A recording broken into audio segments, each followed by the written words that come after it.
आजकल जो पहले जो हमारा डेटा था वो ऐसा बोलता था कि हमें 40 साल की उम्र के बाद सबको हेल्थ चेकअप 3 to 5 ईयर्स में हमको करने चाहिए।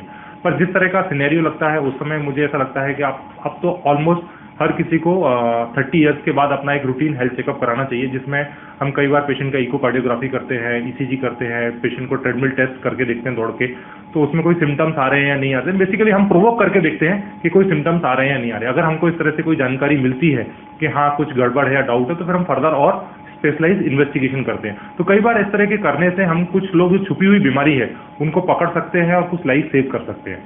तो ये मैं कहना चाहता हूँ। कुछ मौसम का भी इफेक्ट मान सकते हैं इसमें क्या अटैक में?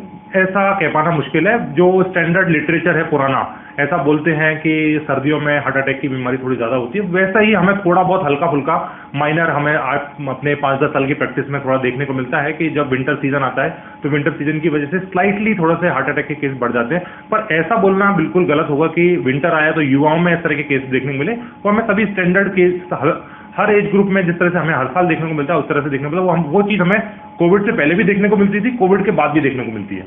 उसमें कोई खास बदलाव ऐसा मुझे नहीं लगता कि कोई बदलाव है। तो कुल मिला के बात की जाए तो कोरोना के चलते जो इफेक्ट हुआ है उसी का आधार जो है ये। हाँ बिल्कुल बोल सकते हैं कि कोरोना की वजह से कहीं ना कहीं जो डिसीज हुई है और जिसकी वजह से हमारे जो ब्लड वेसल की सिस्टम्स हैं उनमें कहीं ना कहीं जो बदलाव आए हैं, तो उसकी वजह से एक प्रमुख तौर पर कारण हो सकता है कि युवाओं में इस तरह के हार्ट अटैक हो रहे हो। हालांकि और ज़्यादा जब पुष्टि कई सारे और डेटाज आएंगे, कई और रिसर्च आएगी, तो इसके बारे में और हमें पुष्ट रूप से जानकारी मिलेगी। अपना परिचय दीजिए सर। मैं डॉक्टर महेंद्र चौरसिया हूँ। मैं एमवाई अस्पताल में अपनी सेवाएं देता हूँ। मैं असिस्टेंट प्रोफेसर कार्डियोलॉजी के पद पर कार्यरत हूँ।